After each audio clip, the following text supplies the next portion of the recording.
Oh, yes. Reading is so important. And as much as you said the sexual nerve endings were important there, coming to find out the money, yes. Being on each other, yes. You said that was important. I think that there should be a law that makes it a crime to in any way, influence the actual nervous system or the minds of those that are citizens because of your use of technology. And for you in the police department, you idiot sergeant that thinks that you can arrest any person, coming to find out because you like to get drunk, yes, and you have a little oral fish fixation, where every day you said, well, I have it good, yes, because I come twice a day, every day, so as to make sure that I'm reading the thoughts of somebody else, or reading a book. Now, I would think that the actual reading a book is more important than the thoughts of another person. There is a difference. Yes, there is. Now, let's say we're lobbying. Two-way flow of information. Sometimes a lobbyist may try to convince a legislature or a governmental official by offering favors or money. That's what's known as bribery. Boo! Now, there could be some American citizens that wonder about this bribery. I was thinking that Mike Van Proyn convinced the look-alike of Sheriff Bill Benedict, yes, his dog, yes, that I can buy my way out of anything because this is the way that we decided we were going to do things. Yes.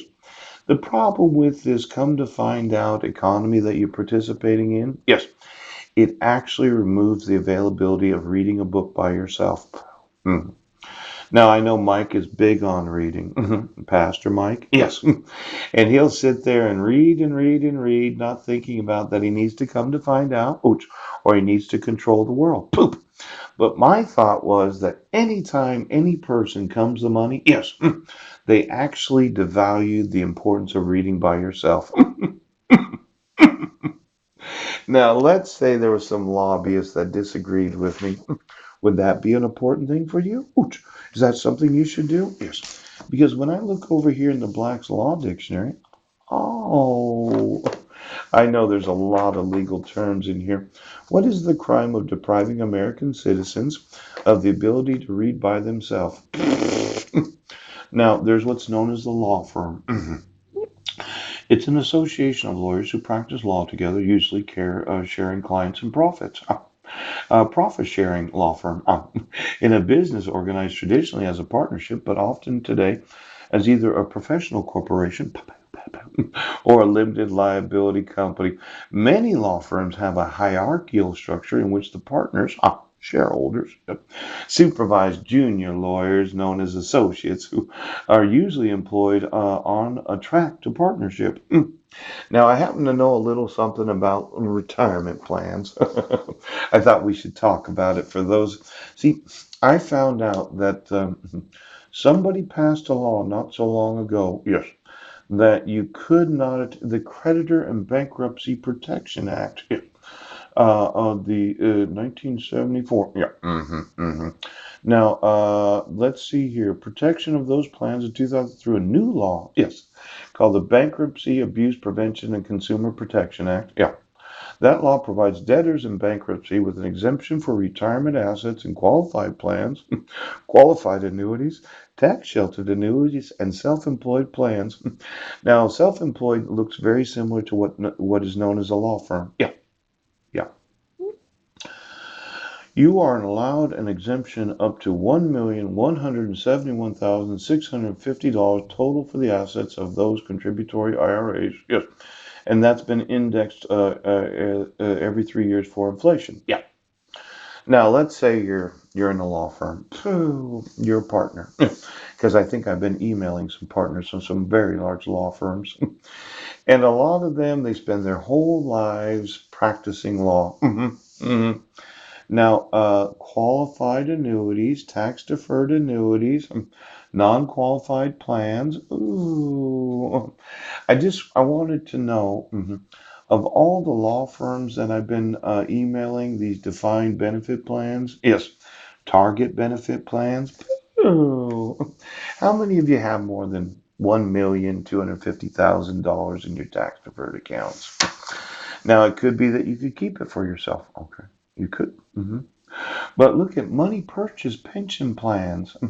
See, a profit sharing plan, the maximum amount that an employer can contribute to.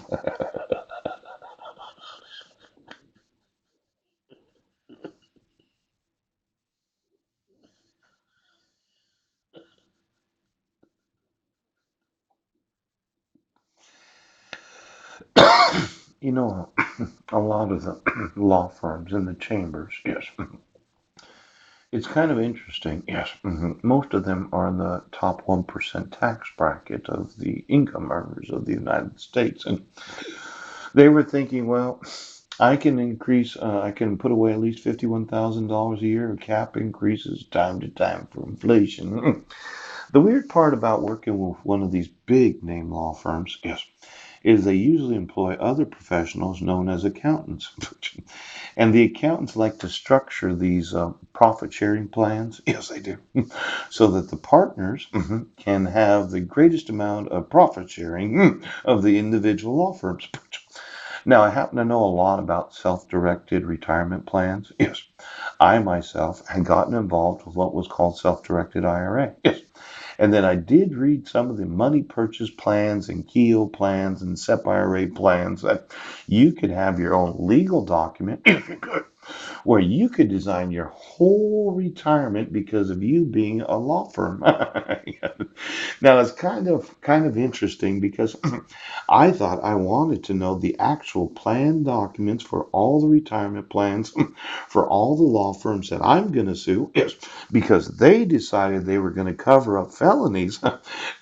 Let's say I did a quick evaluation of the actual legal document that is known as your plan document. Well, there might be a little problem. See, if you really understand, yes, self-directed retirement plans, because I do.